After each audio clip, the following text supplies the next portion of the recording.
nationalism. So baby, throw away your scruples with the memories of your activism. Watch your weak resistance usher in a fucking cataclysm. Elect a bigot war pig and say you're gonna push him into pacifism. That's some bootlicker Stockholm hostage liberal masochism. Bootlicker Stockholm hostage liberal masochism. Baby, that's some fucking bootlicker Stockholm hostage liberal masochism. God, that's some fucking bootlicker Stockholm hostage liberal masochism. That's some fucking...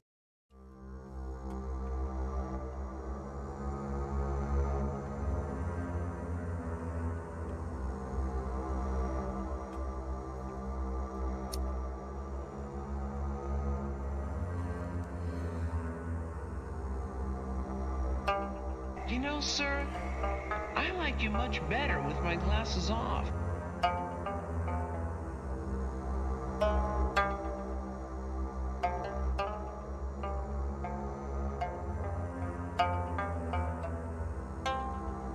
I guess I was born with the curse of foresight, 'cause I knew Joe was only gonna represent the war side.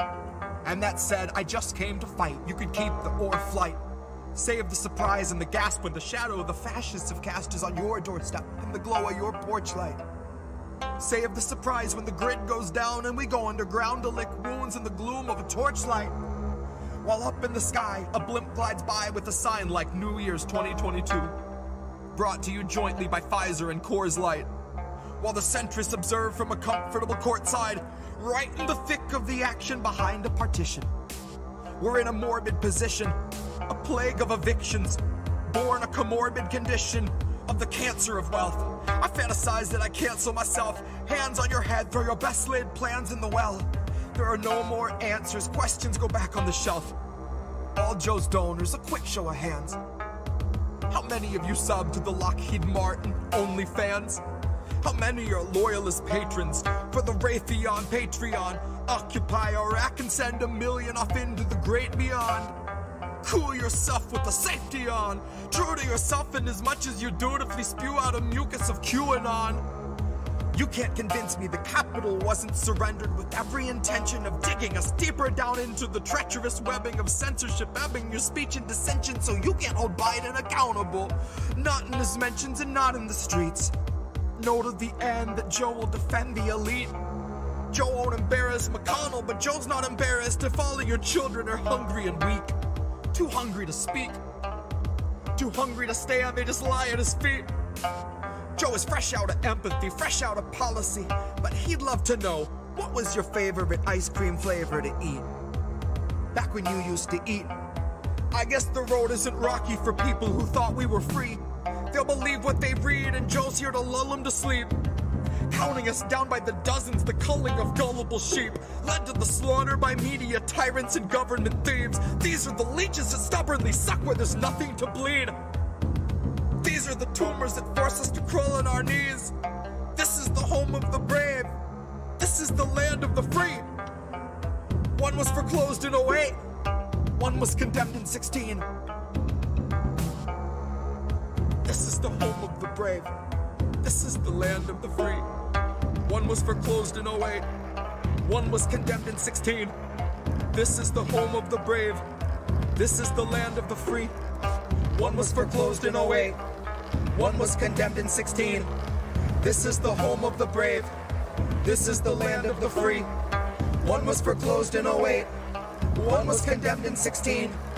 This is the home of the brave. This is the land of the free. One was foreclosed in 08. One was condemned in 16. This is the home of the brave. This is the land of the free. One was foreclosed in 08. One was condemned in 16. This is the home of the brave. This is the land of the free. One was foreclosed in 08. One was condemned.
We're live. Should be. All right. Welcome, everybody. It is December Indie News Network Roundtable stream. This is Indie. And we've got a bunch of family members here. Some of who've been here before, and we've got one member who you've never met on our stream, but I think she needs very little introduction. And I definitely want to get started talking to our friend Tar Reade. We're going to jump right into it. Of course, let me just say hi to everybody over here. We've got the Brady Bunch almost. Hey everyone. We've got 7 out of 9. 7 of 9, right? That's a Star Trek character. Yep. Yes, it is. Nice. See I that, knew this Lawrence? would come in handy. I knew it would come in handy. It's also the name of the weed I'm smoking, but that's. Am I looking up or down? One of the two. He's in the middle, so you can look to your stage left. There you go. That's it. What's up, Tar? Okay, so again, this is Indie News Network. This is our second stream as a group and as a team. We all decided as small streamers to kind of come together, collaborate efforts, and pool our resources, help each other, amplify each other's stuff, and we are all of like mind. There were several of us actually earlier last month that were at the General Strike Summit, that were at the Fred Hampton Leftist Now Revolutionary Blackout Network. That was really exciting. We're going to be doing a summit of our own coming up later this month that we're going to talk about later. But again, so we've got here everybody. We've got Reef. Say hi, Reef. Hello. What's up, Reef? And we've got Bess from Millennialsplaining. She's here in the house. Hey, everyone. And we've got Todd from BeTheChange. Everybody subscribe to BeTheChange. Hello. Hey, everybody. And Uncle Warren Extra. Booyah. Bulla, however you want to say it. and we've got Rob Durden of our political fight club, who loves to mix it up and tell some jokes and do some roasting and have some fiery takes. Yeah, what's up, you beautiful people? How you doing, everybody? And of course, again, we've got the woman who needs no introduction, our friend Tar Reade. I will give her a little bit of a flowery introduction as someone who's been talking with Tar for a couple of months. I did not know her until pretty recently, and we got connected through the online world, and just adore her courage, to her fight to come out and share this story and try to let the world know what we're dealing with. She has had her life torn upside down, unfortunately, and we're here to support and stand by her. She is currently writing a Substack at tarreade.substack.com, which you can find, as well as doing a new podcast for the RT network, as well as co-streaming here on our Indie News Network Substack. Again, I want to welcome, say hello to Tar Reade. Give her a warm welcome. Hi. Hey, Love thank you. Hi. Welcome. Tar, I just want to give you a little bit of a chance to kind of talk about some of the things that you've been working on, some of the topics that you write about and do on your stream and on your podcast, to talk about some of the things that you saw with Indie News Network, maybe, and what the opportunity and why you joined us. I thought that might be a good way to get started. Well, I love, what you're doing here with Indie News Network. And I feel, I feel the boost both with the content and also just emotionally having a community with you all. And I've been on some of your podcasts, some of you here, and some of you, I guess, well, I'll have to find out, and we'll have to exchange guests and things like that. So I started writing, I wrote a book called Left Out When the Truth Doesn't Fit In. And that came out last year after the aftermath of coming forward about Joe Biden. And then I decided to do more writing. And so I've been writing op-eds pretty much weekly for about a year for RT. And then, they had me start the podcast. I named it The Politics of Survival. And then Avalon Claire, who is this amazing graphic artist, she is Avalon Claire Illustrated. She helped do my design for the podcast thing. And, it's taken off. So I've been doing the podcast about a month Every Friday, it'll be like every other Friday pretty much. And it's going really well. And I think having the Indie Left News network around me sort of also helps. And just, I just feel so connected. I love the content. It's where I go for news and to get kind of answers about things I have questions about. And I'm still, there's still news out there. You're having now, when you read the mainstream news, to sort through propaganda. And so it's good to have everyone here kind of with discerning and different voices. We all have different views, but yet there's this symmetry and what we're trying to do, which is really elevate the conversation, right? And expose the elites for what they're doing, because they've just engaged us in this class war. Systemic racism, systemic gender violence, and they're just using it, and we're all like, our country is just at war with itself, in other words. And maybe it always was, but it just seems that the wealth disparity has gotten to a point where it's simply not sustainable and people are suffering. And so it's not just about my personal story about what I went through with Biden, but it's also just the craven evil of the two-party system that is pretty much like melded into one party that's just oppressing our nation right now. Yep. So that's my 2 cents. Absolutely. Well, and we appreciate that. Yeah. We like to call it, and I reference Whitney Webb when I call it the corporate uniparty, which is really what it's become. And the problem is that they've also got the mainstream media, or the corporate owned multi-billion-dollar mega media companies, the top 20, I call them, that control everything we pretty much see here, and all the gatekeeping and everything. So it's been a real struggle. I want everybody to out there in the audience to understand, as far as Tara has been suppressed on Twitter, she has been suppressed on Facebook.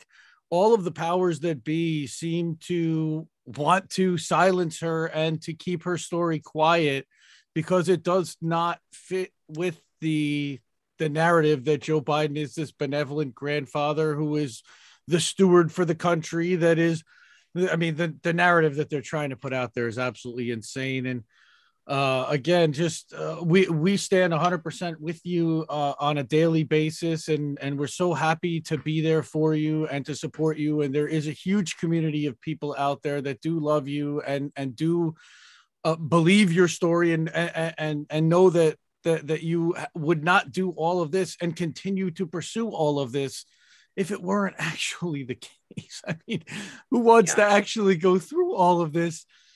Again, you're not getting wealthy off of any of this by any stretch. How many different circles don't even want to have a conversation, or don't want to talk to somebody because and you know what, that's why we've put this whole family. One of the things that we're doing in this family is we're going to help provide that community support. And it makes me so happy to hear you say that, because that's one of the reasons why I contacted everybody and I saw this opportunity, how we were all kind of on an island and doing our own thing, but kind of running in the same direction in a lot of ways, with different viewpoints and different perspectives, coming from different walks of life, and having different experiences that we can all benefit from. So Bess has been hanging out a bunch in we have a private Twitter chat among all the family. So Bess has been hanging out in there, but we haven't seen too many episodes or anything going on. I know you've got a lot with real life happening. Do we have some new episodes of Millennialsplaining coming up? Any appearances on different shows? What's happening in Bess's world for everybody out there that's been wondering? First of all, I really like the idea of a show called Bess's World, so I'm gonna look into that. So, but oh yeah. That reminds you of Bobby's World. Remember that cartoon? Yeah, with Howie Mandel, sure. Bess's World. Bess's World. Oh my goodness. Anyway, so I've kind of been a little bit on hiatus. I have been getting some orders for the black roses that I've been selling for mutual aid. So I've been working on those. That's really exciting. If you're interested to find out more about that, or if you're a crafter or a musician or a writer, or if you even just like to share those things, please, follow Artists on Strike on Twitter, and reach out to me, and I'll add you to a DM group, and we'll get you involved. So I've been working on that, and I do have I still have about like 5 interviews at least that I'm sitting on, and I feel awful about it. Some of which I have one with Nick Cruz from Revolutionary Blackout, previously FHL, and it's from the day that Biden announced we were pulling out of Afghanistan. So that was like August or something. So I'm really, really backed up. So we're going to have some of those come out soon. I had been working on moving, so that's part of the reason for it. But yeah, we're going to have some more content out soon for sure. And hopefully if I can get my stuff together, I'd like to do some Christmas caroling for mutual aid organizations. So, just little TikToks of me singing Christmas carols, and then having links to where you can donate. That's a great idea. I'd love to hear those. That's a great idea. We'll see if I can get myself together for that. But if anyone else is musical, let's do it together. I know a few of you are for sure. Get Jesse Jett. Yes, absolutely. So yeah, that's about it. Thanks for checking in with me. And you did a couple of panels at the General Strike Summit. I know you did something on what was it, the Red Berets one, right? You were on that one. Mm-hmm.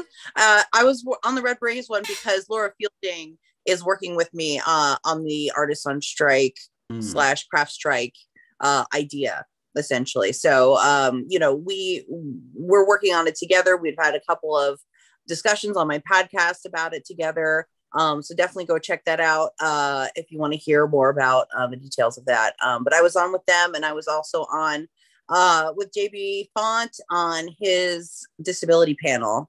So lucky enough to be on twice. It was a great experience. Yeah. That I watched that disability panel that had 10 people on it. That was one of the most insane, great people. It was a lot of fun to watch. It was just really, really busy. A panel that big, kind of like this, it's kind of hard to get everybody involved and engaged and having a good conversation. I thought that was actually done really well for considering the challenge that Jay had in front of him to get everyone. He had a lot of big personalities, get everyone talking in such a short time. It's hard.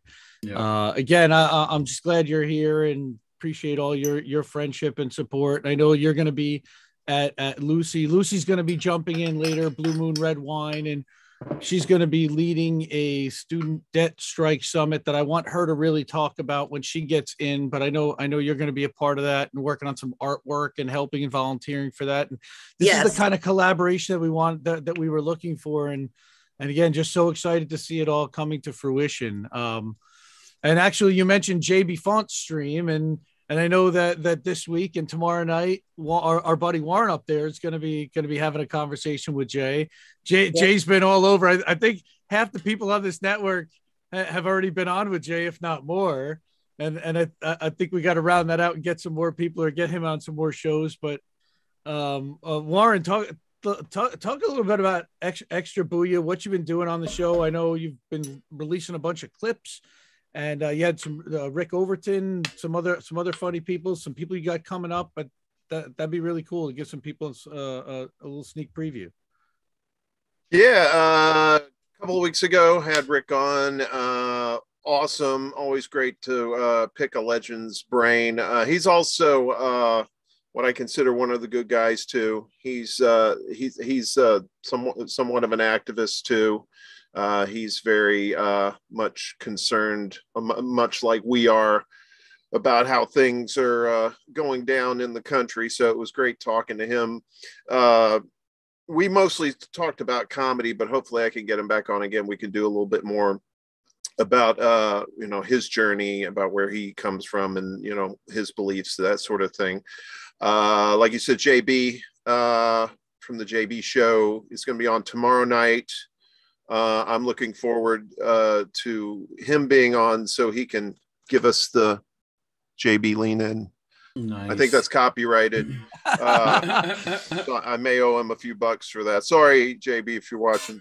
I love the faces of JB, all the different faces. Like, I don't know if you've seen, he just started doing TikToks, and all he does is he reacts with those faces. Just it's great. He kills me with that stuff. We're gonna have a blast. I believe Robert, you're gonna be on next week, right? Did you come to your senses and find something better to do? Is that right? You don't have to threaten me with a good time. Well, I'll threaten you with a good time, mister. As for the show, I've been kind of thanks to Reef. He's been helping me with some of the technical stuff. I've got a whole new program I'm using, so I'm a little bit nervous. I'm going to be launching that tomorrow night, and some more goodies. Hopefully by the beginning of the year, I'm going to go. I do once a week show on Thursdays, like you said, and I'll do the show and then I'll clip it up, just kind of do a clip a day for people. But hopefully by the 1st, I'm going to go to 2 shows a week because there's a lot of people out there. I want to get on the show, and once a week is just not enough time. So as a guy laying on his back said, things are looking up. and we were all on the bitch stream, bitch giving. That was freaking hilarious. I don't know if everybody caught that with Misty. That was a lot of fun. That was a lot of fun. Oh my goodness. She probably just ended her stream now. Hi Misty, if you're watching, we love you. We appreciate you inviting us on. That was a blast. We were all cracking up after that one. Angel's hilarious. He was on that stream with us, and I think, what's up, Reef? What's up, man? Reef, yeah, Angel's coming on. Angel's coming on my show this week, if I'm not mistaken. So, I was the one who booked it, so I shouldn't be mistaken. But I'm kind of like Warren. I do a show every Friday, 10 p.m. Eastern. Reefer After Dark. You should be able to catch it on Indy's channel and my channel. I think if you search for Reef Breland on YouTube, you can find that. But yeah, I had on Rob last week, right? That was a super fun time. Jesse Jet, week before that. Week before that I had Warren himself. So it's been super fun doing that. And I'm at the point now, Warren, where it's like, yep, I need more than one a week as well. If I'm gonna there's just too many people to bring on. So, there are a lot of people. And that's great. That's great for all of us, actually. So yeah. And Reefer After Dark's a fun cut loose show. I cover news, and I'm engaged in stuff all day long in the crap, and you guys crack me up on that. It's nice to just take that time to not deal with that for 5 minutes. We're all so saturated with all that stuff, which is good. There's a reason why we're doing it. It's so mentally draining all the time on everybody. So. Especially when nothing is fucking happening ever. Why? Anyway, but it's the same old stuff every year. We're still fighting the same battles, but luckily weed exists. So, that's super, super nice. And if people want to put down on those Patreons and the Ko-fis, I got to make it to Amsterdam at least once. Getting out of the country, super useful, I hear. So, But yeah, it's super good time as far as that's concerned. I also co-host with Indy on our Saturday shows. How Did We Miss That? At midnight, if you're up that late, hopefully. That's East Coast time again. But yeah. We're doing clips of that show too. I was also on Luci's show not that long ago, speaking of which. That's right. Who just joined recently when she gets her stuff connected. But we talked about gun control and gun laws of other countries and stuff. It was super interesting conversation. I enjoyed the hell out of it. So, but yeah, Indy, you got anything? Cool, man. No, look, man. I talked to Reef pretty much all day long. Reef's also been going on a bunch of other shows. Again, he was also on the Bitch Giving show. He's been doing some more appearances, and again, I love the hell out of watching Reefer After Dark. It is, you guys are talking about smoking weed. You're talking about the different culture there, but also Reddit reacts and cringe stuff, and just wherever it goes, and just talking smack and cute cat videos, all that fun stuff. So we need to do all that stuff, and again, that's also co-streamed to Indie News Network. So you guys can check that out Friday nights at 10 o'clock here. I see Luci's camera finally made it on. Hi, Luci, welcome. And you are muted like everybody else. Rob's been sitting a while quiet and waiting patiently for everybody else to talk. So let's hear what's going on with Rob and down in the basement. I think you're in the basement, right? Not right now. Usually when I do my show, I'm in the basement. Yeah, with my bookshelf behind me. Yeah. Yeah. So not too much. I was on Reefer After Dark. That was a lot of fun. We had like a really long ass stream, and it seemed like it was an hour long. It was like a 2.5 hour stream. 2.5 hours. Yeah, it's like pretty close to that. So, yep. We had a good time. So I'm going on Uncle Warren's show. I was recently on Savage Joy's show for a stream. We're kind of thinking theoretically we might do a regular thing with Savage Joy, like where we're just going to basically make fun of politicians once or twice a month. So that should be fun. We had a great time together. That was a great episode. And then as far as the show goes, I got an episode written about Julian and how the Guardian has flubbed numerous stories about him to smear him along the way. So I got that written. I just have to put it on Rockfin. Nice. And beyond that, I mean, there's been a couple other shows that I might be on, but it's not set in stone. I've talked to Indy and Reef about those as well, but I'm not going to say anything quite yet. We'll just see how that pans out. Stay tuned. Man. I'm just doing my thing, trying to write a couple episodes a day. I got one more written.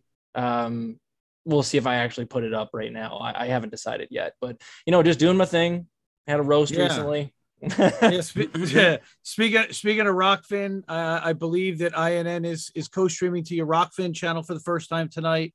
So we are live on Rockfin. We're live on my Odyssey channel, as well as to YouTube, Twitch, Twitter, and Facebook. So we're on 6 networks live. This is really cool.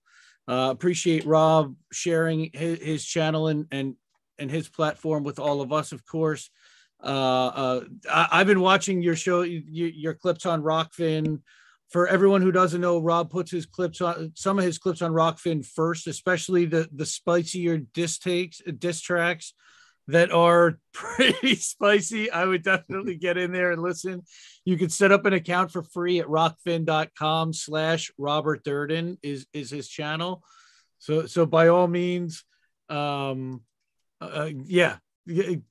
him a shout and a subscribe over there. Like his videos over there. It's very similar to YouTube, only it's commercial free for anyone who watches the platform. And then they have like a premium membership that you can subscribe to. It's $10 a month, but you get premium access to everybody on the entire platform. And there's a ton of lefties there. So I'm actually a premium member and subscriber myself, and I watch a ton of the content. I like Max Blumenthal does an exclusive show there called Foreign Agents, and Alex Rubenstein does the Pro Democracy Pod, and you do your show. You do a couple of exclusive streams or exclusive shows on there, right, Rob? I know you. Yeah, also, I keep a lot of my stuff that I know will get censored from YouTube. Like if I'm talking about COVID or Julian or like U.S. interference in foreign elections, usually that stuff's all Rockfin exclusive for me because they won't let me put that on YouTube. Nice. And are you on Odyssey yet? Have you set up a channel for backing up your YouTube on Odyssey? I did, and then I deleted the app. It was too difficult for me to use. I used just basically my iPhone for everything. So Odyssey was too tough to use. So I actually have a Rumble account too, but I have only uploaded, I think, 2 or 3 videos on Rumble so far. I'm going to start doing that more often here in the future. Yeah, INN actually has a Rumble channel. I think that the first live stream was on there too. That's great. I'm on Rumble. I know Jimmy Dore's now on Rumble. Glenn Greenwald, some other people. So again, as many platforms as we can get our hands on and get eyeballs and get people watching and listening to this kind of messaging and agreeing with it or arguing with it and engaging with it. And let's have a conversation. But I think, and a lot of people say some of these platforms are right wing, which I think is hilarious because if we're not there, of course they're going to be right wing. So we've got to be there to balance them out. And again, happy to do that and represent and be part of all of those platforms, mostly to experience it and to be able to share with all of my streamers about what they can experience and what they can see when they're going on there, and some of the challenges that we have in building audiences over there, in responding to chat, for example, like when we're live right now on Rockfin, only Rob has access to seeing that chat and he has to log into their stuff. So it's solving those little technical challenges with the platforms themselves that we're going to work on and we'll work through. And as a network, they have more reason and more, we've got more clout for them to listen to us and have a conversation about that. So again, really excited about that. And again, love working with you, Rob, and just so excited that you're part of this. And it's everything that we were kind of talking about and dreaming about back in September, October, when we were first talking about this. So Todd's been sitting there and I don't know if he's eating chicken wings or it's dinner time. What are you eating, dude? What are we chowing on, bro, dude? Eating some these homegrown persimmons. Nice. Persimmon. Yeah. Yum. But yeah, like I have a few of these fruit trees out at my dad's property, and I probably got close to like 75 pounds of fruit off of just like 2 fruit trees. So I was able to share it with like a decent amount of people, which is really cool. Nice. Nice. Yeah, and definitely something I want to start making more content about is about just growing food, like kind of important. Like, the Black Panthers talked about like survival pending revolution, and like part of surviving is being able to feed yourselves and feed your comrades and everybody.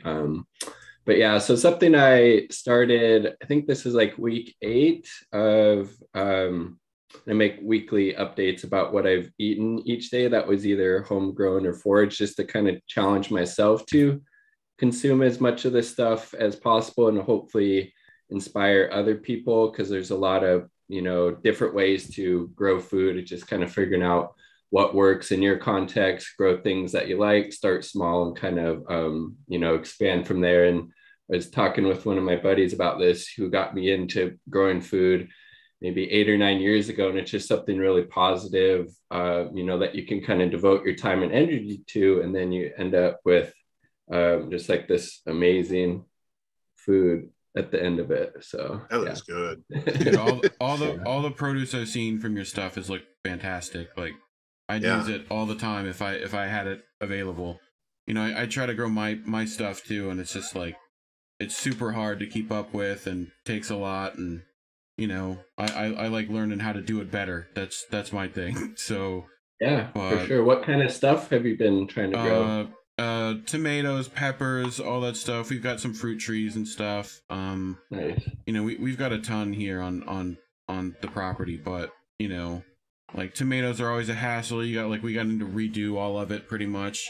I want to switch over at some point to aquaponics and things like that. Okay. So, but yeah, it's getting that stuff right out the garden is just way better than not at this point. So, Yeah, and I follow Todd on Instagram, and the pictures of the stuff that he grows, and like he picks these vegetables that it literally looks like they're coming out of a magazine, or it's like in a supermarket ad for like organically grown whatever, and they're like the most beautiful ripe red tomatoes, and the absolutely incredible stuff that I've seen you grow. And cucumbers, and I mean, that's tons of different things on your property. And I love how you're doing that, and that you involve your family. I saw that you baked bread the other day, right?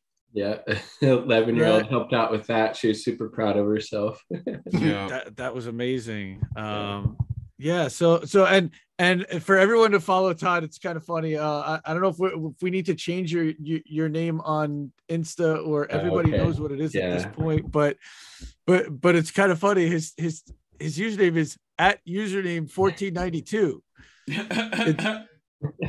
I kind of feel like you should keep it just for people to like.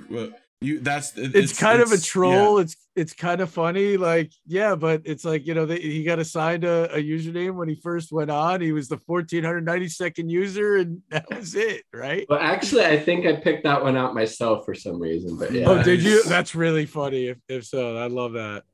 So everyone follow at username 1492. You get unbelievable great vegetable pics, and pictures of him out in the garden and family stuff, and it's, again, I've been following your stuff for about 5-6 months since you started live streaming. Love the content.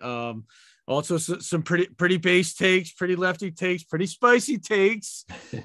Sitting behind the wheel, I remember one I was like, damn, he's pretty damn upset. Like, it's like, this nice guy in the garden, and he's sitting there, he's screaming, he's raging. I'm like, oh, I love it. He's freaking channeling everything. It's amazing.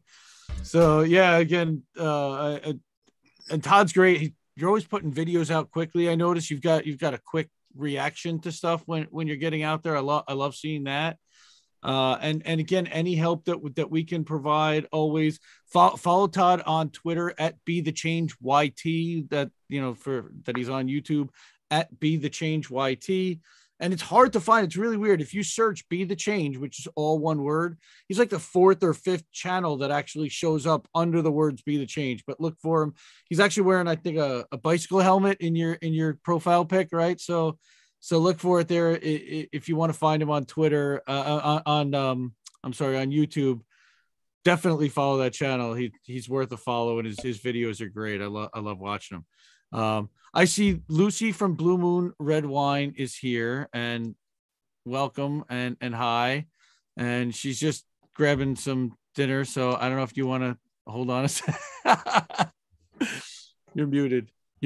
Sorry. Maybe it's the food. Maybe the food's muted. Maybe I'm sorry. I was just hungry. No, you're allowed to be hungry, and you're allowed to take a bite. So it's all good. I was holding off on talking about the Student Debt Strike Summit because there's so much that you've been doing to organize it. I haven't really talked about it at all, other than to mention that Bess was doing some artwork for it, but I really wanted to give you the floor and let you talk about it to everybody who's watching, and we'll do a nice clip of it so that you'll be able to share that around, and we'll be able to get more people engaged, involved, and signing up to watch it live on Indie News Network on December 11th. So, Luci, I'm letting you have the floor. It's all yours. Okay, sure. My main reason for planning this was really that I personally don't want to start making payments in January, and there's no motivation like self-interest. I started asking around, and it turns out a lot of people don't want to start making payments in January. I just sent a message out, and people started volunteering to talk, and we're gonna have, like, so far it seems like it's gonna be at least 5 to 6 hours long. There's gonna be like an hour just with like an introduction with different debt stories.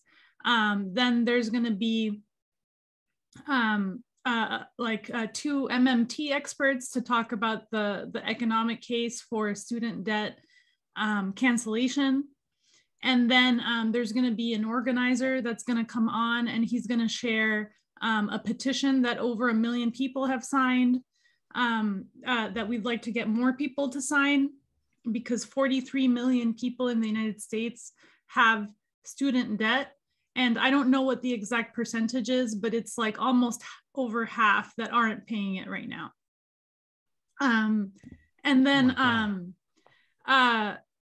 There's going to be 3 independent politicians that are going to talk about whether they're going to do anything for student debt relief. And then there's going to be, hopefully at the end, I'm not sure exactly how we're going to end it, but hopefully at the, there's going to be a union, a debt union, like not the leader of the debt union, but members from the debt union talk about what a debt union is, and whether you should join one. And then there's going to be like at the very end, hopefully, like what I wanted to end on was kind of a pledge, which is like, if you, because people think that student debt, you know, if you didn't go to college, for example, it's like, you know, not important to you. Or if you don't have any, it's not an important issue to you. So the way I wanted to end it was like, you know, just to put the question out there, like if you could eliminate your student debt, how much money could you actually donate to general strike funds? And then we're gonna see, you know, like if people can actually donate more than you think, because it's something that could really improve the economy and help people like focus on something other than themselves and their own, you know, sordid situation. So that's it for the student debt summit. I basically like spending most of my time scheduling that. I'm doing a few episodes here and there, but just like when I get annoyed with something, nothing really that I'm putting too much time into. I really hope people show up. It's going to be on December 11th. That's a Saturday, from 12 to 6. So yeah, I hope you guys come watch it, and you know, please come support. And it's also going to be shared with the 1 million people that signed the student debt cancellation petition. So I'm really excited about it. That's huge, and it's such an important thing that you're doing. I know that you were kind of inspired to say, how come nobody's really talking about this issue, and you just decided to say, you know what, if nobody else is going to do it, I'm going to start doing it. And again, have you well, I didn't want to spend my money. That's it's all self-motivated, but still, you know, you realize that it's not just you that's doing that, and that there's a lot of people out there like you, and you're willing to take the reins and take that initiative, and that's freaking it's so cool. Again, I've seen you do some organizing around that, and bringing people together, and holding you know, a couple of meetings, and I'm excited to see what this is going to be. I also understand the opportunity costs, and I think that's what you're talking about, is what people could potentially be doing with the money that they're then putting back into the education that every other country around the world is providing to their citizens at no or minimal charge. And it is starting the youth of our country in a race with one leg tied behind our backs. You know, it's to cross over a couple of cliches, but and not just the youth. A lot of the organizers for this, like, they started during Occupy, and a lot of them, the original like organizers, some of the groups became stagnant and aren't really doing anything anymore, but a lot of them are actually in their 60s. So student debt has been around for a while, and it's actually keeping a lot of people from like a decent retirement. Right, exactly. I mean, it's keeping them working longer. They're able to save less for retirement. They're not able to invest. They're not able to invest in housing and in real estate potentially, which could potentially support their retirement as well. And it keeps them dependent on the welfare, on the Social Security state that much more for their income and for their livelihood. Again, just remember that a lot of the student debt can be eliminated with the signature of Joe Biden's pen. But he would have to, of course, go against his biggest benefactors, which are the big banks and credit card companies, in order to do so. That was his campaign promise. That's what they ran on. Right. They were going to eliminate, what was it, $50,000 of student debt, which became $10,000. They were going to eliminate student debt and make free college, and then it lowered to 50,000, and now it's nothing. Now I think the only they do give breaks to people that have some circumstances with disabled students, a portion, but that's it. And I mean, like, I went to law school and stuff. I have almost a quarter of it's $200,000 of student debt, and I had a partial scholarship. And one of the things New York Times shamed me about in one of the articles was that I was too poor to afford law books. Well, law books are like 300 to 500 a piece back then in 2003 and 2 and 1 when I was going to law school. Wow. I mean, it's not even just it's the student loan debt, but it's also like being able to pay for books. It's all a scam. It's just a scam for students. And I feel bad for that. Nothing's improved. I mean, I graduated in 2004 and nothing's gotten better in 2021. Yeah, I owe $299,000 for my doctorate, and I've never actually been able to pay the interest on those loans. And I worked as a chiropractor for 5 years, never even been able to afford the interest. Right. So and it keeps you from getting good credit, right? I mean, I can't get credit. I can't even get a credit card. Yeah, I can't. Well, yep. I own nothing of value. They can come after me if they want. I'm a holdout for like over a year now. But do we have to call you doctor? Like that's the thing, right? Yeah. Well, Rob, you know what? You and I together, we could almost be a negative millionaire, an anti-millionaire. I know, right? What are you gonna do? And I didn't retake any classes. I graduated top of my class. I owe like near 300,000 right now, like 299. Crazy. I think. Yeah, and I think the most I've ever been paid in a year is just like 45K, which isn't really enough to pay on 5, 6, 7% interest on these loans. A lot of them have to be private at that amount. So like you're in the way I do it now is whenever they send me something in the mail, I throw it right in the garbage. There you like go. You can come get that money from my cold dead fingers. And Biden eliminated the ability to, if you wanted to file bankruptcy, he eliminated that ability. Exactly. With the bank. What year was that? I forget what year. Someone. Well, I actually have like some juicy insider information on how the Obama administration kind of purposefully slowed down the movement for student debt cancellation. Mm-hmm. But like, I can't share too much of it. Basically, what happened, basically what happened, and I won't say like who was involved or anything, was that Obama at the time, he lived next to Zuckerberg. And there were like, groups everywhere, like proliferating about like the student debt cancellation issue. And they were like, together with the Occupy movement and stuff. Mm-hmm. But he got Zuck to like shut down these groups. So that's what happened, like right around Occupy. And then like, nobody really realized it. And then, it's like the same thing that happens on Twitter with all of these people getting shut down. It's like, yes, you can grow your audience again, but like, how much work is that? And then sometimes it just like slows things down enough at a pivotal moment where it's just like too hard to get that steam. And that's exactly the point. You know what I mean? Yeah, again, which is why we try to be platform independent, or we try to be everywhere. I've gotten a lot of people. I've moved on to Telegram because it's a more secure platform. It's more peer-to-peer, and they actually have the ability for pages to be able to have streamers kind of put out messaging to their audience and have more of a one-to-one connection, almost like sending a text message. I see Telegram is very similar to a text messaging platform, just independent of your carrier, which is really cool. Yeah, I use Telegram. It is more secure. Mm-hmm.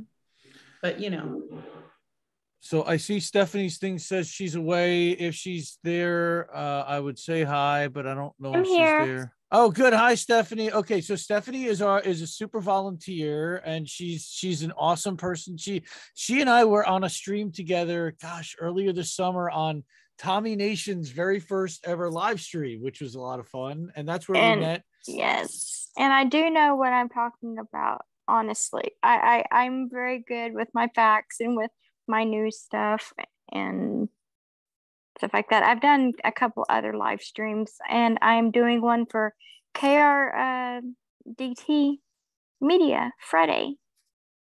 Yeah, you're doing KRTD News with Shane. Is that what you're doing, co-hosting? Yep. Yes, sir. I'm excited. Awesome. If Shane's in the chat, hello, Shane. We're friend of the show, friend of the network. But Stephanie also has been working with Dan Whitfield, correct? Yes, for his campaign. Right. Yes. So Dan's running for Senate in Arkansas in 2022, correct? Yes, against Senator John Bozeman. Against John Bozeman. Okay. Who's a corrupt corporatist Republican in a deep red state, of course. Yes.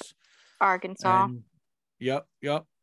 So Stephanie has a really interesting perspective, being blue in a deep red state, and working for somebody who is really fighting against the narrative and against the establishment out there, but doing it in a really in a professional way. And again, I got a chance to meet Dan, as did Reef, for the U.S. Solutions Summit. He was one of our guests, and you know, got to interview him. Yep. And hear some of his views as somebody who went up against the establishment and got no support from the Democratic Party, but ran as a Democrat. So I loved hearing that perspective. I hope he would be getting more support in 2022. I don't know if there's always third party Dan. Right, there's always third party Dan, but is there going to be? He tried that. Yeah, he tried the third party. And the Democrats came and he tried the independent party, and they came and he had all the signatures he needed that they told him he needed. He did everything he was supposed to, and then they go back and change the numbers on him, on the amount of signatures that he needed, and gave him such a short amount of time. You know, just enough time not to be able to get it done. Yeah, it's like what they did to the Greens in Pennsylvania, and I think they did it to them in Wisconsin as well. They keep shifting. They took them off the ballot. The goalposts, right? Mm-hmm. So they can take that goalpost completely off the field. And the group that does that is Occupy Democrats. They're the ones who kind of infiltrated the Medicare for All and all of that. But if you see anybody with Occupy Democrats on their profile, watch out. Mm-hmm. Okay. Yeah. So watch out for Occupy Democrats. Occupy Democrats sounds like an oxymoron. They put out a lot of like meaty stuff, like an occupying force, maybe. Where I find them is all over Facebook. I find that a lot of Occupy Democrat stuff ends up on Facebook for whatever reason, in a lot of the groups that were. Yeah, they're going after Jill Stein right now, the Green Party. How? Why do these people not focus on the important issues going on right now, like healthcare, pandemic, people dying? We need healthcare, debt relief, just all these things people are overlooking. They're wanting to talk about the Maxwell lady, all these. Jill Stein had lunch with Putin. Like, well, dude, the reason I think she had poutine for lunch. Yes, sorry, that's some sort of. I got my T-shirt. So I love poutine. That's so good. The reason they go after Jill Stein is because she actually ran a very successful Green Party run, and she's actually a very charismatic and smart lady. So she has a target. She has a target on her back because she is a perceived threat to the duopoly. That, let's be clear, that's the reason they go after Jill Stein so hard. Yeah, she's really good. She's really good at what she does. Not as charismatic as is she going to run again, or is she over it? I hope she's over it. I think she's over it. I'm sorry.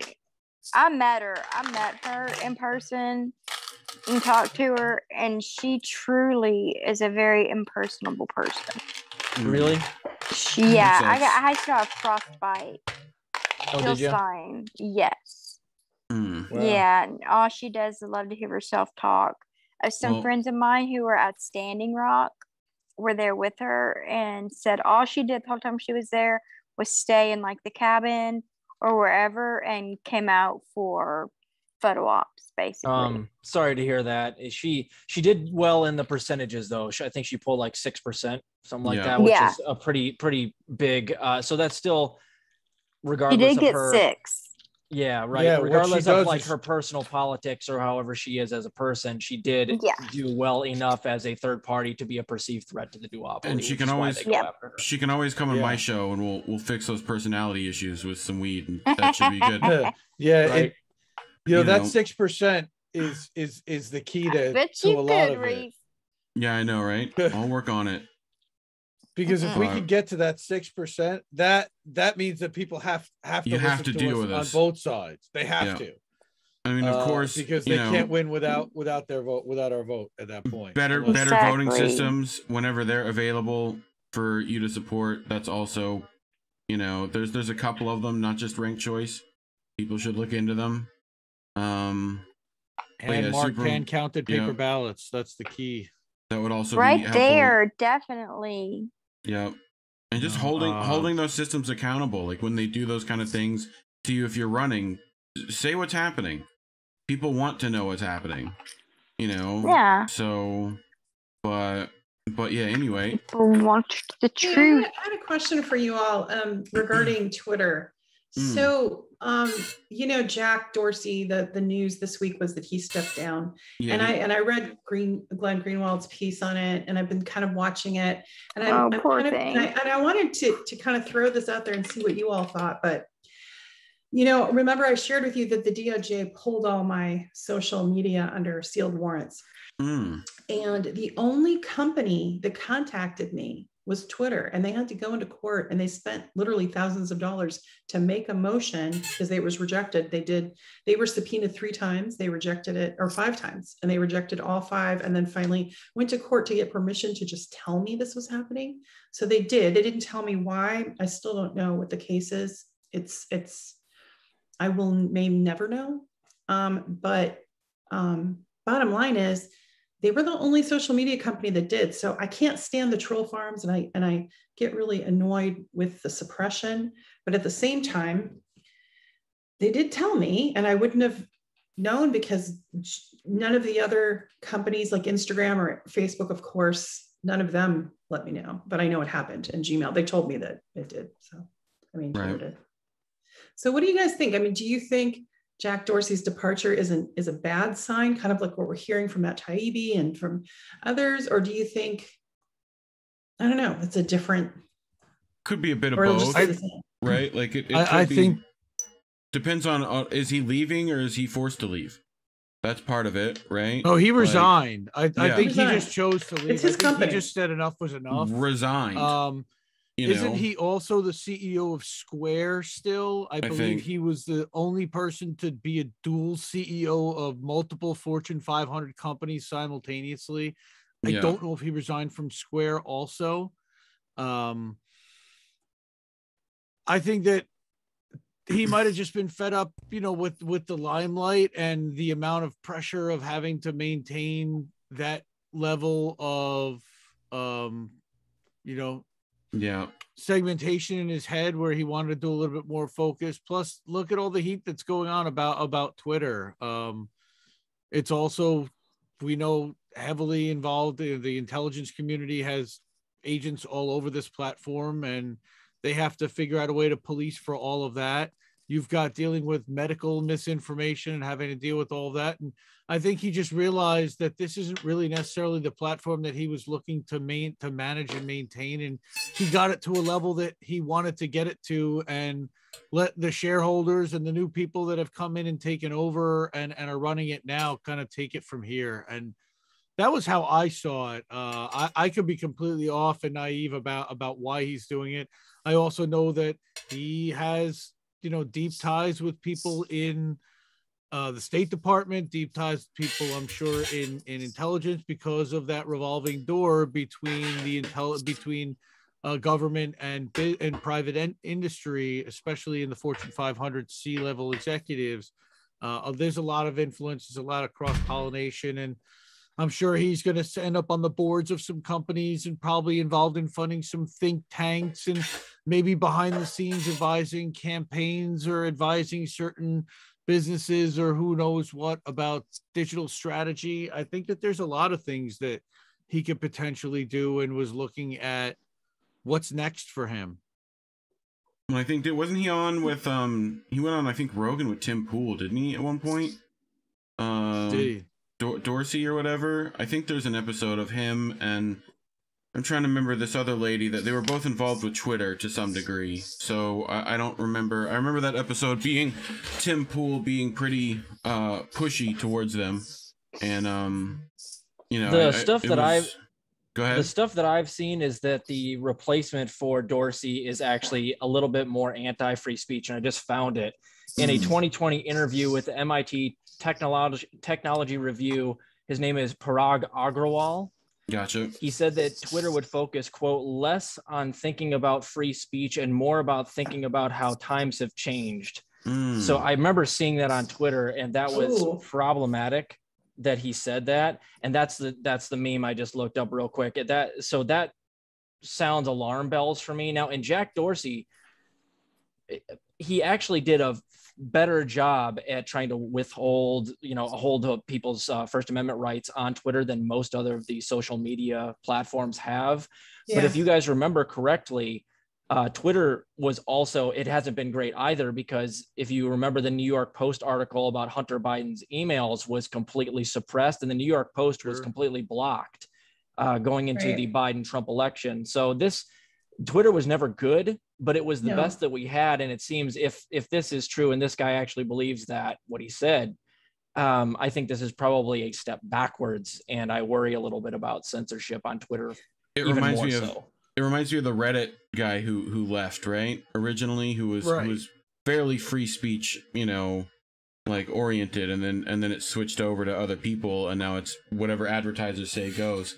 And then it just begs the question, is like, so why is Jack doing it now? It almost like, and I don't want to get too conspiratorial, but it's like, what leverage is being used? Is he being like asked to step down? Like, who knows exactly? Because we know that social media crackdown is the main thing right now, with all the like Frances Haugen nonsense, where she's like a whistleblower that wants more censorship on Facebook, because there's so much like mean stuff on there and aggressive stuff and fringe content. So it begs the question. Yeah. And the mean stuff on there is actually like coming from the political troll farms that are paid for. And it's usually, Correct the Record was started and all that. Yeah. It's political troll farms. Yeah. But those troll farms will never be subject to those same fringe algorithms. So this in a way is like, I've talked about this in my show. It feels like they're trying to make the internet like nerfed for the mainstream media to like transition to a new paradigm.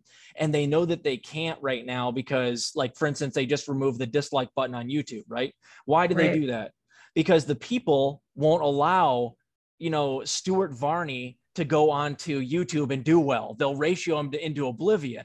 All these people, they don't transition well. The only people that really watch them are like basically like over the age of 65 or 70. So they realize that they need to transition online, but their content sucks so bad that they'll just get destroyed by the people. So this just seems like another step where they're trying to like nerf the internet so that they can transition onto it and they don't get like ratioed into oblivion and they can still remain relevant. This is death throes of the mainstream media. It's like they think taking away dislikes mean we won't dislike it. Like, we're all gonna not watch. Like, we're still not watching. Exactly right. But like I said, they're just grasping at straws right now. Yeah, right. But what's going on also is that YouTube doesn't want the networks to see how badly they're getting ratioed, because they don't want to spend their money on YouTube with people that aren't going to enjoy and consume and keep watching their content. So it's not even that they're necessarily getting rid of the dislike button. They're just showing people how many dislikes there are and just how bad that ratio is. They're giving you the ability to hit the dislike button and to show your displeasure. What I think they're not doing is they're not really showing it to everybody else, so they don't get to see it. And I think that some people just kind of participate in ratio parties sometimes, because they're like, they start watching this like, ooh, look at that ratio. Damn, I'm going to hit that too. Let's contribute to that. That's true. But good content creators, every good content creator I know is vehemently against getting rid of the dislike ratio, because they see their ratios as like a badge of, well, I'm doing well and everybody can see it. And they don't, like, you're right. They don't take away your ability to dislike it. They just show the public dislikes. But if you guys watched the video that they put out, YouTube put out about getting rid of the dislikes had a 96% dislike ratio before they got rid of it. So like basically no one was for it. And no good content creator that I know out there is worried about pile-ons like that, because they don't have to be. They're worried about like Sean Hannity and Rachel Maddow not being able to transition well in the future. That's what they're worried about. Not those specific people, but just like in general, mainstream media does not translate well to the young and online audience. And when Chris Cuomo tries to come back. Yeah, oh, dude, he get ratioed into. I don't think he'll be coming back, guys. He's going to try. Those guys are megalomaniacs. They're coming back. Well, again, he did the bidding of the establishment, so he will forever have a position somewhere. Yeah, he'll be on Fox next. Warren. Oh God, look at Tulsi. Warren, go, Warren. Well, they did that with Brian Williams too. Remember, he was lying about getting bombed or getting shot at, and then he went away for a little bit, and then they stuck him back at 11 o'clock. And he's now the thing about the dislikes, though, there's good news. If you have like a Chrome browser, if you use Brave or something like that, there's an extension you can put in there. You can put an extension in there, and it'll show you the dislikes again. So oh, cool. Oh, really? Yeah. Okay. It's not Google dislikes. Okay. It's not entirely accurate. Okay. Or just it'll show all the it extrapolates certain data from the API, and I think it has to estimate, so it's not like perfect. Right, but apparently it's able to get some of that back, right? So I don't know how accurate it actually is, but there is a thing. I can find that link and post it in chat somewhere. Well, so, I'm currently using it right now, and this show does not have any dislikes, so I'm saying it's running at 100%. Perfect. I'm a little biased. Well, someone's gonna have to go in there. I'm gonna have to go in there now and dislike the stream. No, don't do it. No. I was gonna say I am about to have to head out myself. I have to wake up super early, and it's been a long day, and this week's not gonna get any easier. So glad to have you part of the network, and glad you were able to make it tonight. And good to see you, and all your help is greatly appreciated. Steph's actually been helping post some links for the Indie News Substack Leftist.today over to some Facebook groups to see if we can get some more traffic there. And I got Twitter too. I'm sending it to Twitter too. I don't have a Twitch account, so I don't even know how the shit that works. So I don't even know how the fuck. We can help you out. We'll get you hooked up with all that stuff. Reef and I, we can work on that in Discord. Please. I think you have to have a blood sacrifice to get on Twitch. I'm not quite sure though. Oh shit! I need to find a virgin. Where's Shane at? No, I'm just teasing. Technical difficulties. We'll be right back. That was a joke. No, not against me. I like her a lot. We love you. Get up. Take care. No, don't hold back. Yeah, say what you mean. I love it. That's awesome. This is going to become a roast. We love it. Terrible. That's awesome. We love it. We keep the ones we love. I wish I had a margarita because there's plenty of salt here tonight. You know what I mean? I got a little right around the rim. Oh, so good. Awesome thought. Yeah. So Luci got some heat for calling the guy who's challenging AOC from the right Urkel, which is the funniest thing I saw all week. Oh, really? Did I do that? Did I do that? Well, you got to disrespect Urkel, man. He was like, dude, mad respect to Urkel. Like, right? He's OG now. He's OG. Is he OG still? Urkel. Oh, I wonder what he looks like now. I'm really curious. Don't he you looks like Urkel, but he's just taller. He's a little more older. Just taller and if you put Urkel in a microwave for about 30 seconds, this is what he looks like now. So. Right? Remember that? They had the machine that made him hot. That was like... Yeah. I remember that episode. Yeah. Uncle Warren. Warren. Why do you look like? Almost look like Hulk Hogan. We almost look like Hulk Hogan. Well, there's some stories, but Hulk Hogan doesn't want to be. Nice. Yeah, brother. Yeah, brother. And I don't know what you're talking about, brother. Perfect. That's amazing. He's loving it.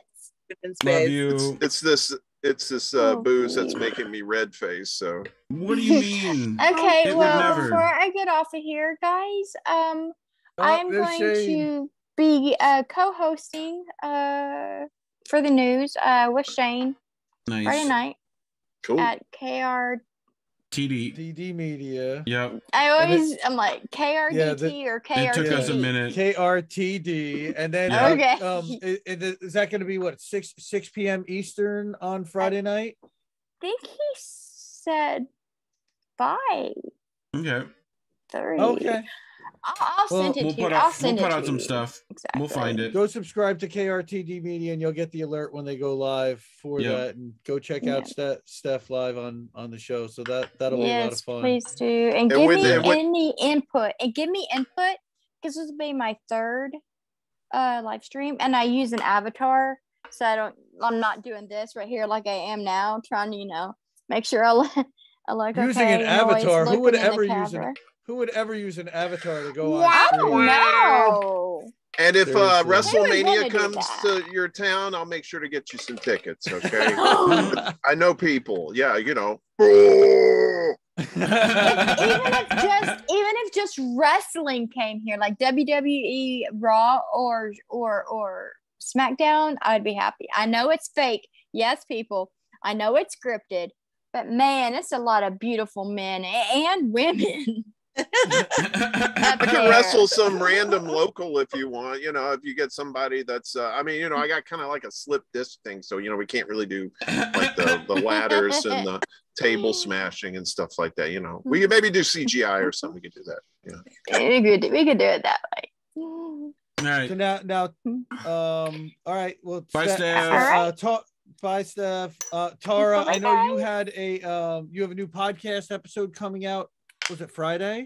Yeah, Friday comes out, and it's going to be with Collin Moulton. Speaking of wrestling, it's different than wrestling. He does jiu-jitsu, but Collin is a comedian. He was on Showtime, and he has a podcast called Post Roll Podcast. Okay. And he's a brown belt in jiu-jitsu, and we talk about that. We talk about he's my brother, so he was a comedian and very successful. He's on that tuck belt before I was public, and then when all that stuff happened, he got really hammered by media, by Newsweek, and they were calling him a liar or whatever. But he was very young when I worked for Biden. He remembered what happened. He just told the truth.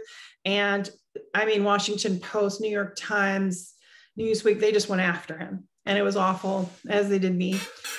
So we kind of talked about that a little, but mostly we just have a lot of fun and talk. And he brought up a couple things that might be a little, spicy. We'll see. He has his opinions about certain things. So I don't know. Like he even mentioned, I even hate to say the word COVID because it automatically gets you deplatformed if you say anything. Right. But yeah. So, but it's very lighthearted. It's very, and we had a lot of fun, and he gives me a hard time. Like during the podcast, he said something like, I was changing subjects, and he's like, "Oh, nice segue, Tara," and he's like making fun of my segue, and it was just fun. Funny, but it's interesting because my bro has this huge community with Brazilian jiu-jitsu, and I know Elias would. I know he should talk to Elias, and they should talk to each other he loves comedy. So wherever he goes and performs, he'll find his jiu-jitsu bros and he'll go roll. Yeah. And so it's pretty cool. I love the community, and I love the upliftment of their and there's some women involved, more and more women getting involved now. So that's good. Yep. Yeah, I'm a big fan. A big fan of the MMA. Big fan of it. And jiu-jitsu itself, I think if you watch Rogan enough, you just have to learn it. It's part of the thing. It's like when Oprah gives you a new car, you're gonna drive it. That's and Rogan's just male Oprah, so that's I do pretty wish much... Reef lived closer to me so he could teach me. Yeah, there's definitely spots near you, guaranteed. The whole community. You can teach her an arm bar. Yeah, arm bars are easy. Trust me, you can figure out plenty online. Especially if you got someone willing to do stuff. No, Florida, South. Florida. Yep. Damn. But I've been near you a couple of times, so But I was gonna say, if you were like closer. Yeah, I mean, you know, me and Elias definitely talk jujitsu all the time and all that stuff. So, you know, there's a bunch of political stuff with that too. So, you know, when the head of the Gracie family supports Bolsonaro, right? You know, a guy who won both UFC 1 and 2. Like, yeah, I love Hoist for what you did, but that's weird, bro. You know, like there's so many, like the whole, you think about wealth inequality in Brazil in the 20s and 30s and 40s, right? You know, there's a couple of you know, Germans involved over there, if I'm not mistaken. Like, it's a whole story and process to that. Hopefully we start doing some stuff on that on this network too. I love doing that. But yeah, you bros welcome on my show anytime. So I'll tell him, yeah. Yeah. I mean, I kind of did a couple of heavier shows. You know, we had Amy Frank, that it's out right now, and it's a really important show. But we're talking about military's response to sexual assault, and then she's a whistleblower, and now she's at risk of getting her credentials completely taken away. And Durden wrote her a very snarky letter. They can do that? Yeah. I'm sorry? They can do that to her, even though... Oh, yeah. She went on CBS and she blew the whistle on the military. So they're stripping her victim advocate credentials, or they're trying to. There's like crazy numbers on that, right? Like on the amount of sexual assault in the military right now. It's like ridiculous. It's and like you know, way she had, you know, soldiers she was advocating for. A couple of them committed suicide after the rapes, and you know, they weren't helped, and so she's helping their families. And it's a very serious issue in the military. It's, I guess there was one statistic that women soldiers are more likely to be raped than to be killed in combat. Yeah. You know. Wow.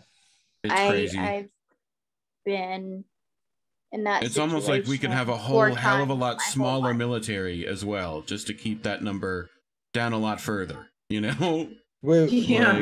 Wait, Reef, Stephanie, you said 4 times you've been in that situation? Wow. Sexual assault? It's rough. I'm sorry. Like, oh, sorry. It's okay. It was at 4, 12, 16, and then my ex-husband. Oh, I'm so sorry. Oh, it's okay. It made me who I am today. It made me a lot stronger. Everything I've been through, it's made me stronger. Well, you know. Yeah, but don't you ever feel like saying, "Hey, I'm strong enough"? Yeah, exactly. Right? I do, but I feel like I want to tell everyone I'm tired. I'm just tired. But my daughter, I have just too many people depending on me just being here, even alive. So I have to push through it, and can't let it. What someone did to me ruin my life. I just can't let it happen. Yeah, doesn't define you. Nope, it does not. What I do, only what I do defines me. Right. Yeah. I mean, it's crazy how many women end up having to be involved in these situations, and like the amount of women who know an assaulter or whatever, and the amount of men who don't. You'd think those numbers would be a little higher, you know, and like, yeah, I mean, it's just, you know, it's such a hard thing to like, to find and deal with unless women come out and talk about it, which for a long time, that hasn't been the case, you know, because the society doesn't want you to, you know, so, you know, well, not only mad respect for Tara for doing that, and any woman who decides to do that, you know. I mean, and you see like what happened with Time's Up, you know, where even the organizations that are supposed to be in your corner, that are supposed to be advocating for those rights, or even protecting the powerful, and actually kind of gatekeeping and doing catch and kill stories. I mean, Tara has one of the most famous stories, of course, of the decade so far about that out there. And when it's like easy tweets that were easy retweets Boylan. For me, like from Tara today, right, of Epstein and another individual, right, which to me, everyone should be retweeting and whatever, but I doubt you saw any numbers on that, like, you know, so yeah, they're suppressing the hell out of that stuff. The Maxwell they're trial, which is gross. Everything. Yeah. But meanwhile, the Democrats, well, both parties do it, but the Democrats especially use the Me Too flag, like they protect women, and actually they're just protecting the predators. I think that, today while we were on the stream, actually, the victim advocate from New York that worked with the Komawo survivors just texted me the AG investigative report. So I have the whole thing so I can write my article. Nice. And there's there's text messages about my case, how they wanted to use it as an example of how to smear Lindsey Boylan. Ooh. Like how Cuomo and his people were talking about, do it like Biden shamed his accuser, and use those tactics. Why? It's so anyway, because it needed done. So I'm going to try to get, I have, it's in the report. I can send you the investigative report. It's public now. But the AG, uncovered all these text messages between Cuomo and some of the, power people that involved. And Anita Dunn and Bill and Joe Biden and Cuomo met actually at the White House about his case before Biden distanced himself. Someone in the chat and wants so to they know, were talking Tara, tactics. If you see any similarities between how your case and this other case in Lewinsky was handled. Do you see any parallels with Monica that? Lewinsky? Yeah. I mean, it was a different time period. There was an agenda to get Clinton impeached. It was a different, but I think, she was, the consent thing is a question because of how young she was and the power differential. And I think she's finally exploring that, but she's still really shit-libby. She's still really in the pocket of the Democrat elites. And I don't know why, because they ruined her life. It's insane to me, though, that they're literally, now you have evidence that they're literally using the same playbook that they used with you, which was so effective, as if it's literally a play. Like and that's the importance of this, is like that, and it doesn't surprise me at all, but that's the slimiest shit I can think of. It means they go, okay, it worked, so let's do this same thing to other people. Well, they did it with Rose McGowan. They do it with me. Right. Oh my God. Rome's got to work. And not at all surprising, but just is nothing beyond these filthy assholes. Like what? No, you can't. And like the Epstein case right now, you were mentioning before, you know why you're not seeing it? You're not seeing the long list, you're seeing the short list, but you know why you're not seeing it? Because David Boies and Lisa Bloom worked for Weinstein. Now they're representing the Epstein survivors. David Boies is friends with Epstein. Yeah. David Boies is the one who met with the Israeli prime minister and hired Black Cube, the Israeli spies, to go after Ronan Farrow and Rose McGowan and other journalists, and killed the New York Times story and the NBC story. David Boies is now the Epstein survivors attorney. We're never going to get the truth. And didn't he also represent like Gore in the Gore v. Bush Supreme Court case? Wasn't he involved in that? I don't know. He's represented some big cases, but what I'm saying is that he's friends with Epstein. He knew. So some of these people he's suppressing, and that's what they're talking about. And Lisa Bloom, of course, went after aggressively. She got exposed publicly with text messages of how to smear and discredit Rose McGowan. And, they also brought in sending Israeli spies. I mean, holy shit. Oh, well, it's like Rose has her door broken. She's got to worry about her house broken into. Like, you know. So, and Ronan wrote it all out in his book Catch and Kill, and it's all right there. And so it's just funny that people aren't making the connection as they're watching the Epstein, like they're not looking at the lawyers and saying, wait a second, weren't you just representing Weinstein, and aren't you part of the elite club? Well, and that was they brought in the psychologist, right? They brought in that psychologist who worked on Harvey's case too, right? That talked about like how false women false memory, that they might not remember things correctly, and they can make up an entire story about 40 years. It's like, what are you talking about? Like, what? Anyway. And that's been already, like, false memory has already been disproven in medical journals, and I don't know. And then Bloomberg gets to write. It's overwhelming sometimes, the amount of like and you know, you sound like you don't want to sound like a conspiracy theory, but it's just all right there in front of us. It's in front of everyone, and it's nothing's happened. It's like we know he didn't. And it's not a theory. If he's on suicide watch, like it's like these so many dots right in front of everyone's face, like to the point where everyone knows what happened to some degree, that person was taken out, like whatever you want to, like I've not met anyone who thinks that he killed himself. Like no. You know, I think we all kind of so I believe that that's what happened. Before I quit construction, I was like working at like a small business, and I was drawing plans, like I was basically drawing electrical plugs, and then like one of the clients was like whoever owned the Epstein houses, like after Epstein, after he died. Right. I made like a bad joke at work. I was like, "Isn't this bad juju?" And then bad juju. Everyone looked at me, and I just like knew it was like the end, like near the end of my job. It was like it's like nice. Heaven knows what the hell went on behind these walls. And then I was like, "Who's gonna go on site?" And oh my goodness! So awkward. I would have been like, too soon. Yeah. You need like a cross and some holy water and not enough sage. Not enough sage in the world, bro. Nope. I know, right? Nope. So That's somebody mentioned I hate the corporate world because like nobody laughed or anything. It was just like super awkward, you know, like muffled silence. It's like, what did I say? They were laughing. I've been in those silences before. Like, was it me? Indy, you were saying? So somebody in chat said that Katie Halper had a guy on last night who basically said the trial's all for show, and yeah, that's Garland Nixon. Yeah, Garland's awesome. She also had Kim Iverson on that stream.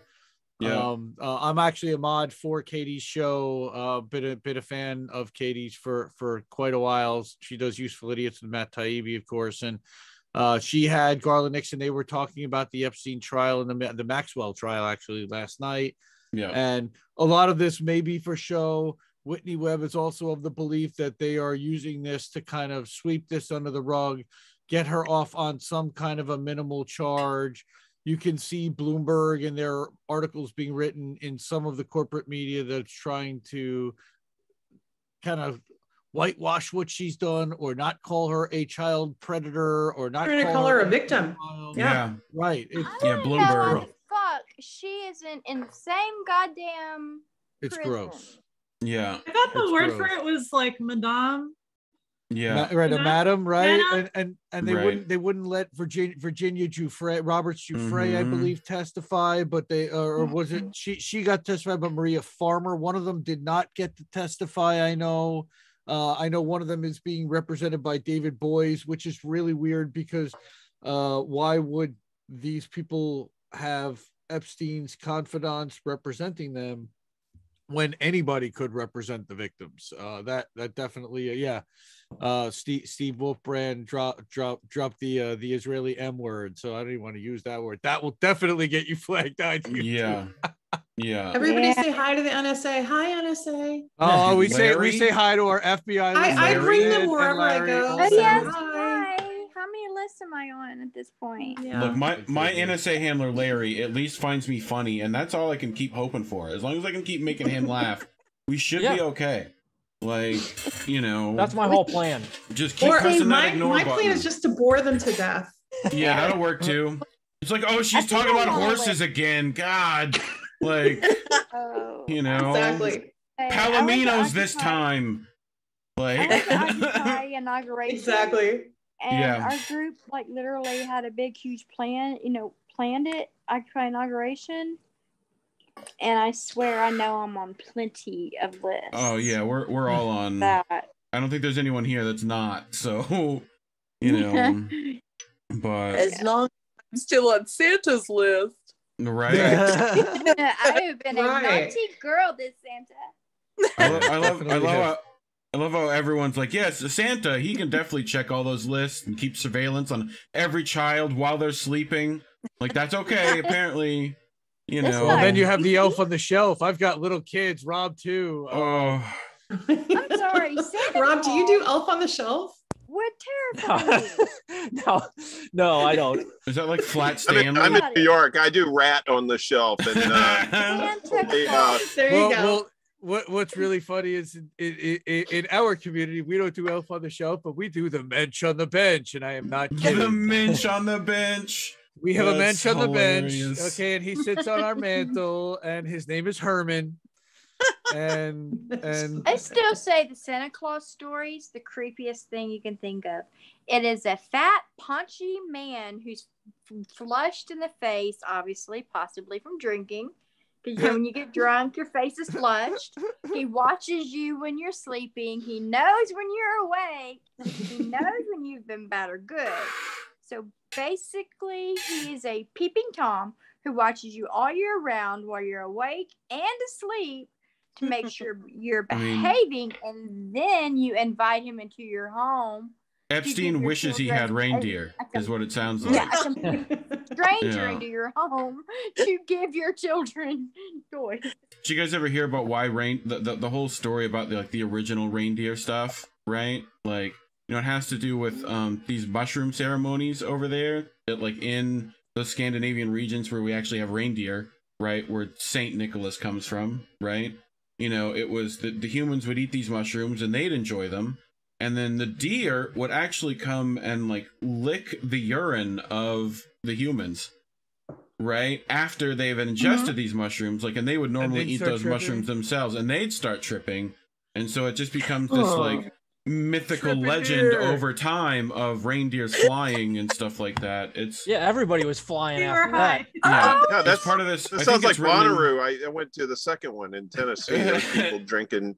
Licking pee and getting stoned. Yeah, it was crazy. I definitely saw elves at Burning Man, so they're definitely. There was. But I could have been just like hallucinating in the back of a car somewhere. I mean, that's probably what it's written. I think it's written in a book from the stoned ape theory. I don't know. I saw it on Rogan. Take that with a grain of salt, because Rogan was probably high when he listened to it, and well, that's cool, like. So we says Saint Nick was actually from Turkey. Why did I think he was from the Netherlands? I thought that was a Netherlands thing, but I could be wrong. No, he's from Finland, I thought. Oh, is it Finland? See, everybody gets a different story. I think is this like the Bernstein Bears? Is that what it is? I thought he was Ruski.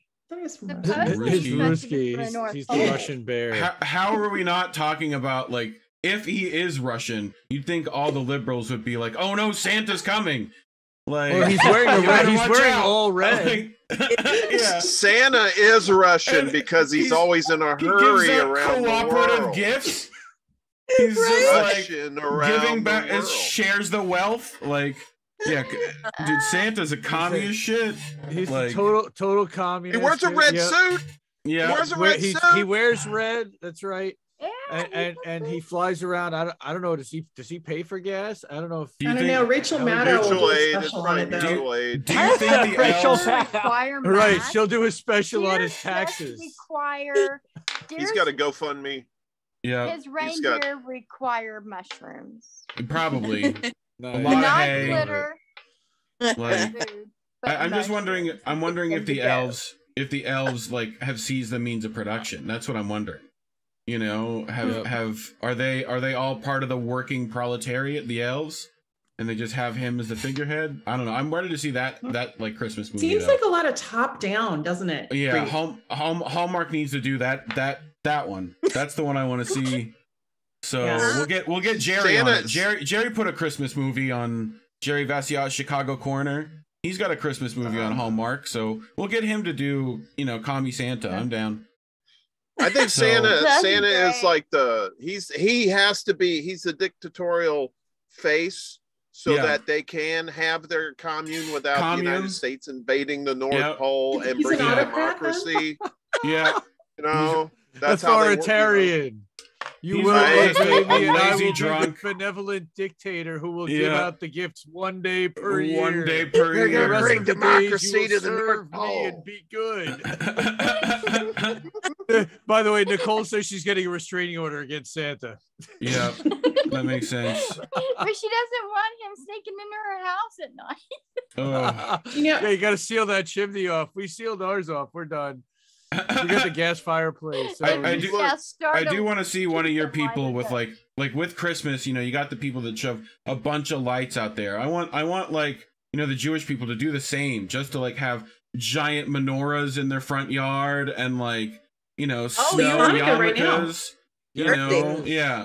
Like we have an inflatable menorah, right? All night long for Santa. So many Hanukkah decorations. Stop. Yeah, absolutely. Go to the dollar store. You get up a light of menorah. Come on. You got the mezuzah on the door. Like, yeah, just, you know, do it up. My house is full of dollar store Hanukkah accessories and decorations because I have little kids and my wife loves to get festive for the holiday. I live on myself with my kitty cat, so I'm not as big on decorating. And you don't dress your cats up? I dress my cats up. My cat would murder me. Yeah, he'd wait till I went to bed, and then he just slice my throat in the middle of the night. For my horse, even. In fact, just because you brought up horses, I'll send you a picture of Charm in a Santa hat. I saw a video the other day, and I thought of you when I saw it. It was a horse, and they took him to the beach or whatever, and he was going through like the soft sand, and he was like, "No, get this shit off my feet. Don't like it." Like.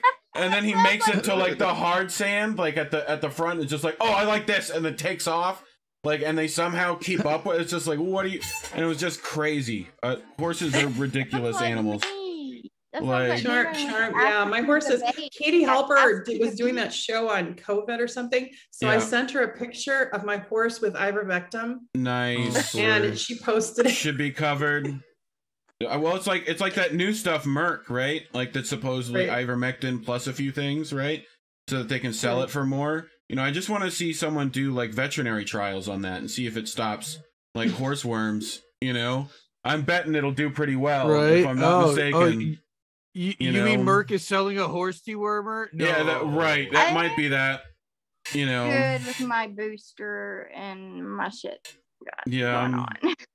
I'm double vaxxed up now, so I should be good. Yeah, as long I'm doubled. As long as I can get like the booster. Triple. I got mine at the end of June, so they say it lasts like 6 months, so I'll probably we'll see what happens with the booster and with our Omicron. Omicron. It sounds like a Decepticon. It does. You know who's a Decepticon?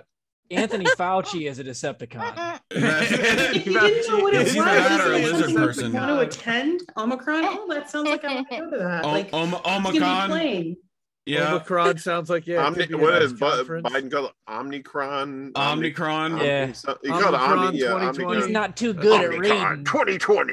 33033 Omicron. Yeah. I mean, he's confusing it with the Necronomicon. He gets real fuzzy these days. Necronomicon, yeah. That exists either.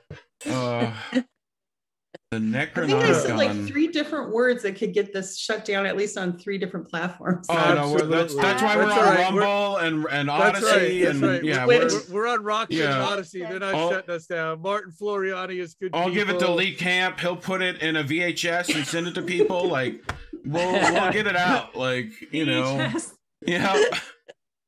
I mean, but we can do Laserdisc if that people are more comfortable with that. There you go, Laserdisc. You know, I don't have. I don't. Betamax. If people still have one of those, there you go. Sony Betamax. Those were the days. I'll put it. I remember my dad had an 8 track. Yeah, you can get them. You can take them up and get them reversed at the store, right? You can go get them to put the pencil in for you and turn that cassette back.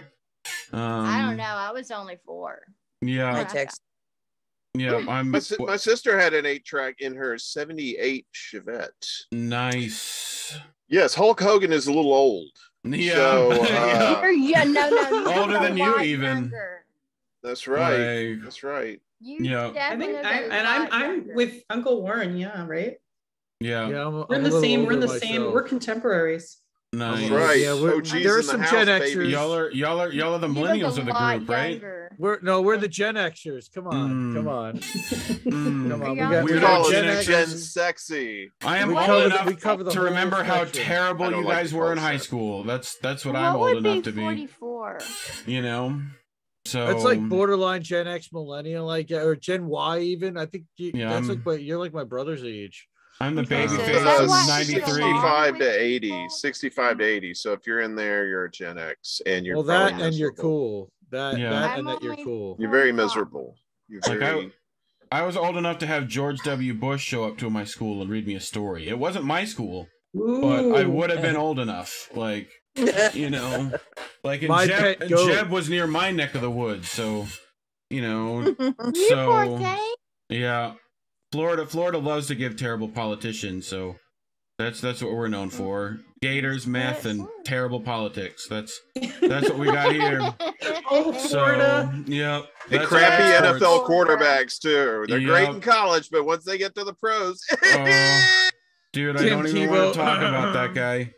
That guy took 4 years of my life that I can't get back. I'm good.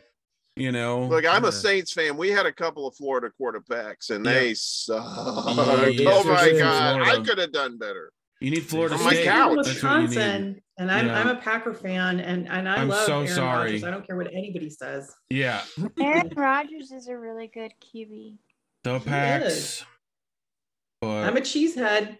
I'll just take the cheese curds. You can just send me those. Those are amazing. Oh, the squeaky is the squeaky cheese. The squeaky cheese. Yeah.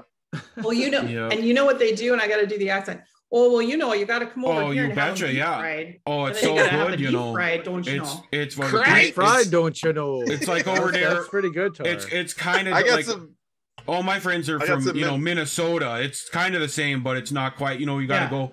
You go sit on the Davenport over there. You know. Yeah, and they go watch the Bears. They're gonna watch the Vikings and the Bears. Yeah, Bears. They're gonna go up to Thunder Bay up in Canada and go get some of that triple back. Thunder Bay. Thunder Bay. I love the little differences in there. They drink like nothing. Like there's no alcohol left on the planet. You know what I mean? This one guy I knew, he made this homebrew. I swear it was liquor. I said, what is the alcohol content? He said, there might be some beer in there, but it's mostly alcohol. Yeah. And it was just like, they was drinking it like, you know, and I think I time traveled. I don't know where the hell I was after I drank some of that shit. It was crazy. Yeah, they don't play up there. That's some good people. I mean, they ice fish. Yeah. Oh yeah, there's a great there was a great episode of I wouldn't ice fish sober. That's crazy. The Jimmy Dore show. The Jimmy Dore show had on like CNN went to like one of those like where everyone's ice fishing. They like showed up, like CNN showed up, like no one wants you there, CNN. Nobody. Right? It was like CNN or MSNBC. It was like one of those, and they show up and they start like, you guys want to talk politics? No! We're here fishing! Right. We're half drunk and like whatever, and like there's I'll try to find it and send it to you guys, the one that Jimmy pulled, because it was like they talked to a guy and he was like the most normal dude, and he's like, yeah, both of them suck. All right, I'm gonna go back to fish now. Goodbye. I gotta go back. I gotta go back. I got a case of Leinenkugel in the back. I went to Cub Foods. I went to Cub Foods and I got me some brewskis, and we're out here. I haven't caught no whirler all day. You know, whirler. That's the one that gets me. It's like, say it right, please. It's a walleye.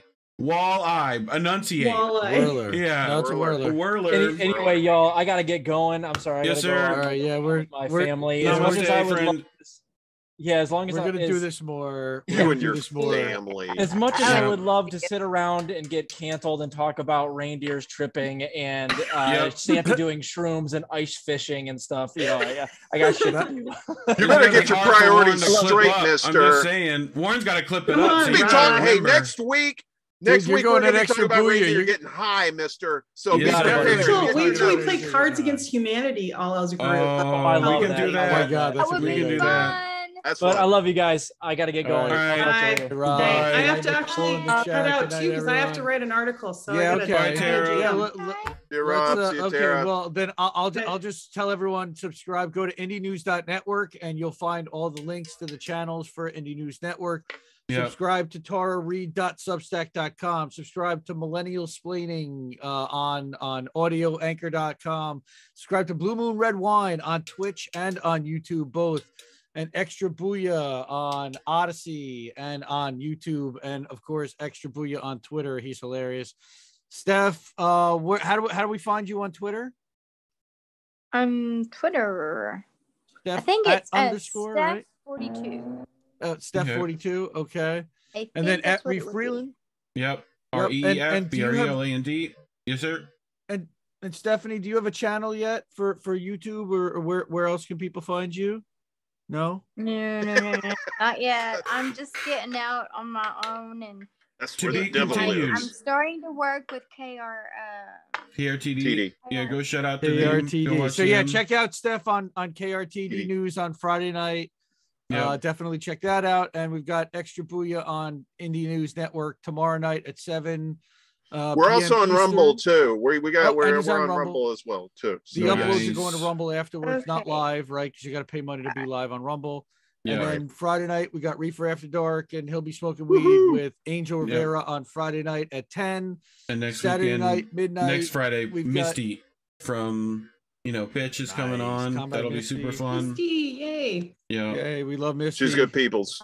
Yes, sir. And then Uncle Warren, I'll have to go on your show sometime. You'll have to come on mine. We'll trade. I'm down. We'll talk about ice fishing. We'll complete that conversation.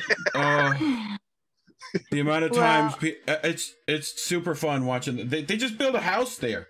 It's like, okay, we're just gonna have a house and we fish. A lean-to. Yeah, Tara, you can come on the show and we'll talk about 8 tracks in the end of the disco era. There you go. Thank you. I'm sure we can educate these young ones. That's right. We'll bring them along with us. Come on a journey with us, everybody. And how do we? And everybody check out How Do We Miss That Saturday nights too. That's the other thing I wanted to plug. And then we'll come back. We'll do another network stream like this. It's a great time. I love doing this. And this is super fun. And then we still got Darryl from Black in the Empire. We still got Kobi. We're gonna do a daytime stream that'll get people that are more into that stream more in the day. Like I know Luci does a lot of day stuff as well, so that'll accommodate a different audience as well. So that'll be a lot of fun. We'll have a lot of new stuff coming up. So thank you everybody for hanging out in chat. Steve Wolfbrandt, you've been with us the whole time. Gamer for life. Everyone who's there, thank you so much. Have a good night. Here. Good night, everybody. Thank you, everybody. Rembrandt or Wolfbrandt? What? Wait, Wolfbrandt. Not Rembrandt. Wolfbrandt.